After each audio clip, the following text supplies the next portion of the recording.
Thank you all for coming. I'll be brief. He clicked to his first slide, a highlighted copy of the HOA bylaws. Section 12.4 explicitly permits temporary parking of recreational vehicles for up to 14 days, twice annually. My Airstream has been parked for exactly 9 days. Brenda's face flushed. That section was amended in 2019. That's interesting, Michael replied, clicking to his next slide, his county ID and title. Because as Chief Zoning Officer for the county, I can confirm no such amendment was ever properly filed with my office, making it unenforceable. The room erupted in murmurs and a few scattered claps. Brenda's mouth opened and closed silently, like a fish suddenly finding itself on land. Furthermore, Michael continued, I've taken the liberty of reviewing all HOA filings from the past 5 years. There are some discrepancies that the board might want to address privately. Jeffrey cleared his throat. I think we can all agree Mr. Peterson is in compliance. Complaint dismissed. The transformation of Willow Creek Estates happened gradually, then suddenly. First came the small acts of rebellion. Prohibited wind chimes appeared on porches. Basketball hoops emerged from garages. Garden gnomes staged a neighborhood-wide invasion. Michael returned from his 2-week road trip with Emma to find the community bulletin board plastered with campaign posters for the upcoming HOA elections. 3 seats were being contested for the first time in a decade. Brenda didn't go quietly.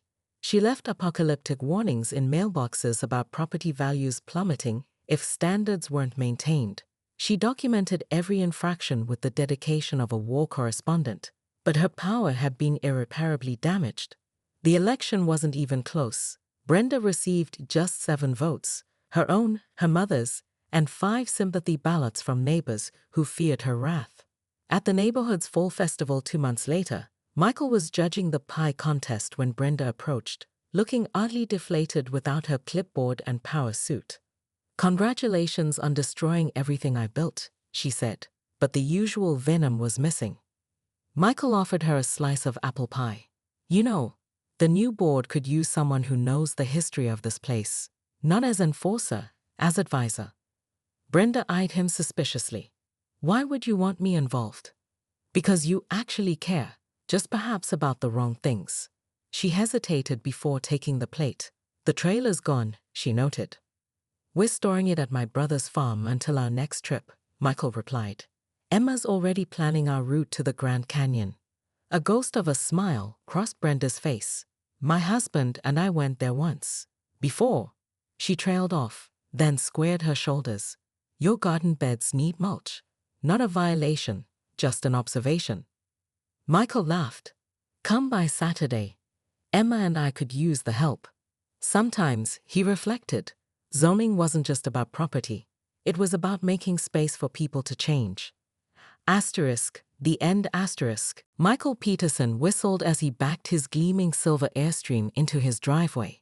After 15 grueling years climbing the municipal ladder, he'd finally become the county's chief zoning officer, a position that came with enough of a salary bump to afford this house in Willow Creek Estates.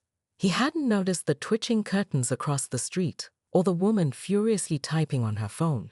Michael was too busy planning the surprise road trip for his daughter Emma, who'd been struggling since the divorce.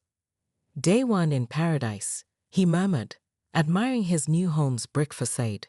That's when he heard the distinct click-clack of determined heels approaching. Excuse me. The voice was shrill and practiced in the art of complaint.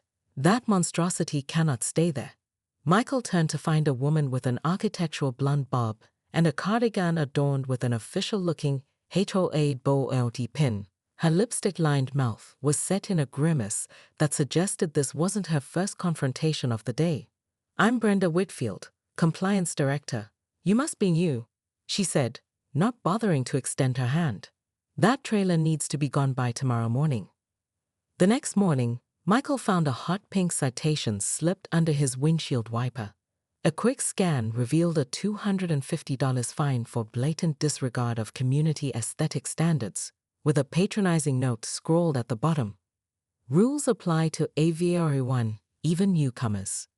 Michael pinned the citation to his refrigerator with a magnet shaped like the state capitol building, a gag gift from his coworkers. That evening, while barbecuing on his back patio, a neighbor peered over the fence. "I see you've met the Wicked Witch of Willow Creek," the man said, offering a beer over the fence line. "I'm Dave. That woman's issued me 17 citations in 3 years, everything from excessive wind chime noise to unauthorized bird feeding." "I'm Michael. Is she always this aggressive?" Dave snorted. "Brenda's on a power trip. Her husband left her for their realtor, and now she channels all that rage into policing lawn ornaments and paint colors." Michael's phone buzzed with an email, an official HOA complaint demanding his appearance at the next board meeting, with an attached photo of his trailer taken at various angles. One picture even included his daughter sitting on the steps, her face circled in red with the caption, "Unauthorized loitering on unapproved structures." That crossed a line. Michael spent his lunch break the following day doing what he did best: research. As zoning officer, he had access to all property records, including HOA bylaws and amendments. What he discovered was fascinating. Brenda had been manipulating regulations for years, selectively enforcing rules against people she disliked while ignoring violations by her allies. More interestingly, the HOA had never properly filed their amended rules with the county, making most of Brenda's citations legally unenforceable. That night, Michael received a sympathetic text from Jeffrey Simmons, the actual HOA president, apologizing for Brenda's zealousness and inviting him to the upcoming meeting. "Bring your trailer documentation," Jeffrey wrote, "and maybe your business card." Meanwhile, Brenda escalated her campaign. Michael returned home to find her measuring the distance between his mailbox and the curb, photographing his daughter's bicycle left on the front lawn, and interrogating the lawn service about whether they were licensed by the HOA Landscaping Committee, a committee that didn't actually exist. When she spotted Michael, she waved another citation like a matator's cape. Section 42. B clearly states no commercial vehicles in residential driveways. "It's not commercial," Michael replied calmly. "It's recreational. I've been doing this for 12 years, Brenda snapped. "I think I know the difference." The community center hummed with unusual energy. Word had spread about the showdown, and attendance at the normally sleepy HOA meeting had tripled. Michael arrived early, setting up his laptop and connecting to the projector. Brenda strutted in 15 minutes late, her entrance choreographed for maximum effect. She faltered slightly seeing the crowd, but recovered quickly.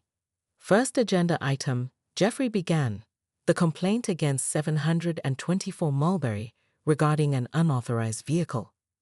Brenda stood, armed with a 3-ring binder bulging with photos. "This is a clear violation of..." "Actually," Jeffrey interrupted, "I thought we'd let Mr. Peterson speak first, since he's our newest resident."